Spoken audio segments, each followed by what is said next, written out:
양영태 TV의 양영태입니다. 오늘은 6월 19일입니다. 금요일입니다.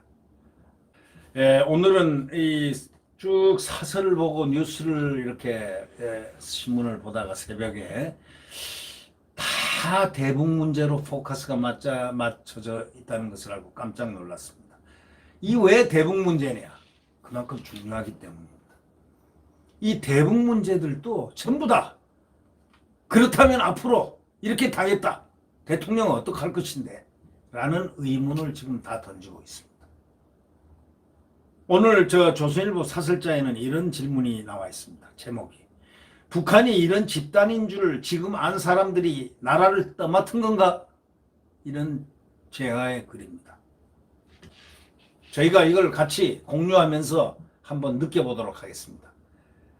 이 문재인 대통령이 남북연락사무소가 폭파되고 이 지경까지 나오니까 화도 나고 아주 좌절감도 느끼니까 이렇게 얘기했습니다. 남북연락사무소가 폭파되고 이 지경까지 오니 화도 나고 좌절감을 느낀다. 이렇게 말을 했습니다. 또 북한이 이렇게 나올 줄은 몰랐다는 것이다. 그러니까 북한이 이렇게까지 나올 줄은 몰랐다는 그런 말이다. 맞습니다. 그럼 대통령은 북한이 이렇게 나올 줄을 몰랐을 겁니다. 문 대통령은 국민이 더 충격을 받았을 것이라고 했는데 대다수 한국 국민들은요, 북의 이런 모습을 그다지 놀라워하지 않았습니다. 솔직히 얘기해서 무슨 짓이라도 할 수 있다는 걸 다 알고 있지 않습니까? 국민들은 다 알고 있는데 왜 대통령은 모르고 계시죠? 네? 국민이 더 충격을 받았을 것이라 했는데 대다수 한국 국민들은요, 북한의 이런 모습에 그다지 놀라지 않았습니다.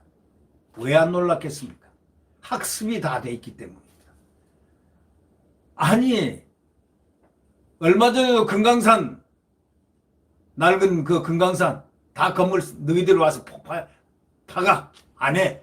아니, 자기네 선친이 아버지가 50년인가 몇십 년 이렇게 독자적으로 다 할 수 있게끔 권한을 주고 돈을 받은 사람들이 말이죠.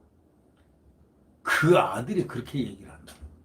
이런 게 보통 일상화가 돼 있다는 걸 한 번 가면 끝. 네. 그래서 국민들은 놀라지 않았습니다.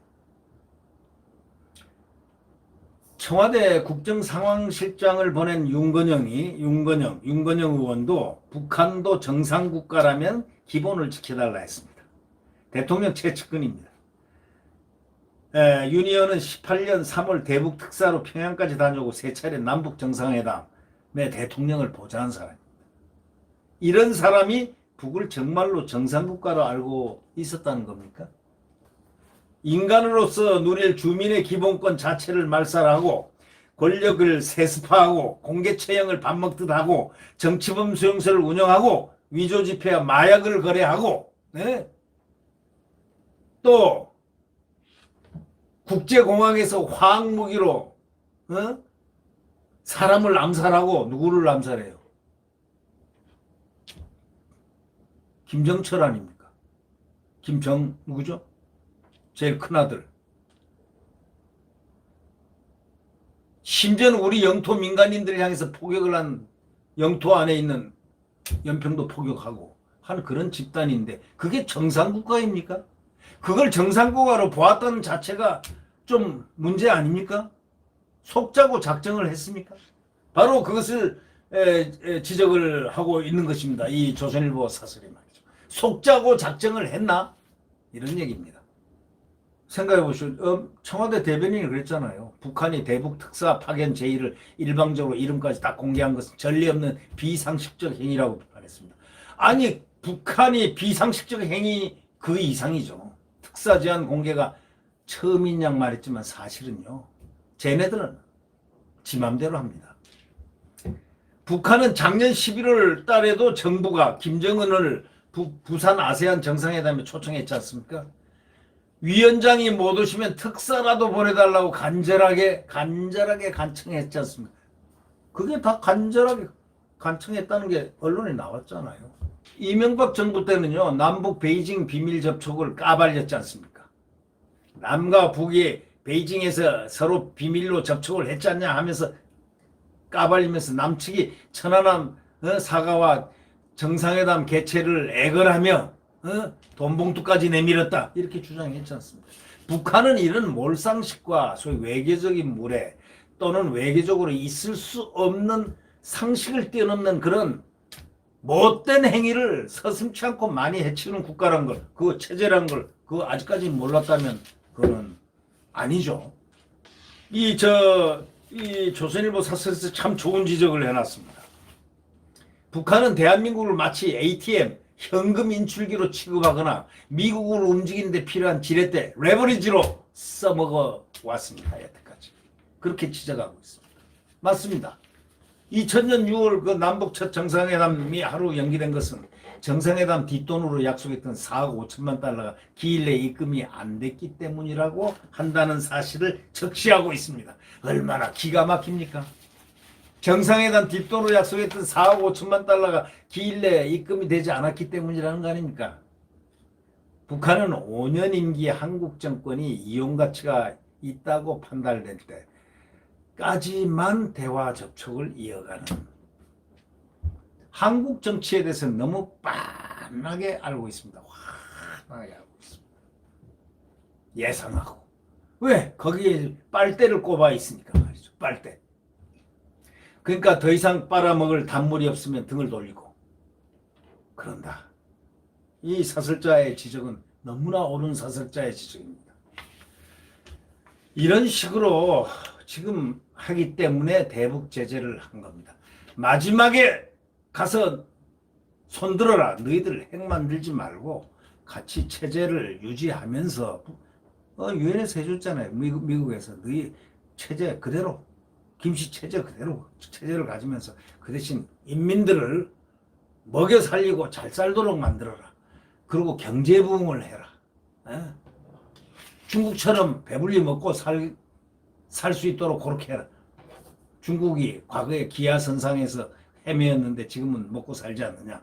그렇게 인민들을 지금 초급 목표로 사는 너희들 인민들을 좀 잘 살아라. 잘 살게 밥이라도 먹게. 그렇게 체제를 하게끔 해주겠다. 지금 그거 아닙니까? 그런 제재의 끝까지 지금 와 있다는 겁니다. 근데 여기서 대한민국은 어떻게 하고 있습니까? 지금의 유엔 대북 제재가 바로 그 방법입니다. 테러를 열어놓은 주대, 그 길로 가지 않으면 망한다. 확실히 알게 해주는 바로 그건데 거기에 따라야 되는 거 아닙니까? 김씨 왕조 체제가 솔직히 말해서 뭡니까? 국가 전체가 병영 아닙니까? 감옥이고 체제의 속성 자체가 폭력적이고 야만적이지 않습니까? 이런 집단 상대하는 방법은 이들에게 테러는 열어주되 그 길로 가지 않으면 망한다고 해서 좋은 길로 해서 인도를 해가지고 한 게 소위 비핵화 제재 아닙니까? 자, 비핵화만 해라. 그러면 이렇게 하겠다. 바로 그건데요. 그러면 유엔 대북 제재가 바로 그 방법인데 이 방법을 꾸준히 끝까지 밀고 가야만 효과를 볼 수 있는 건 더 잘 알고 있지 않습니까? 한국 정부가 북집단의 속성을 정확히 알고 있어야 하는데 상대를 알아야만 협상도 할 수 있는 거 아닙니까? 그런데 문정부 사람들은 북체제 속성을 마치 이번에 처음 알았던 듯이 놀라고 있습니다. 현실과 동떨어진 환상 속에 있는 사람들이 국가 운명을 책임지고 있나? 고 지금 사설은 질문하고 있습니다. 김정은과 판문점 도보다리를 산책하고 백두산에 오르고 냉면을 함께 먹은 것으로 남북 평화 시대를 열겠다는 것은 국정과 안보를 동화 어린아이들이 보는 동화로 여기는 것이다 라고 말미를 사설자는 지었습니다. 참 훌륭한 사설인 것 같습니다. 오늘 이 사설을 갖다가 이 정치하는 사람들하고 다 한 번씩 읽어봤으면 좋겠습니다. 복습 삼아서 말이죠. 이 객관성 있는 바로 이런 사설이 명사설이라고 합니다. 네. 구독 버튼과 엄지를 눌러주시면 고맙겠습니다. 네. 안녕히 계십시오.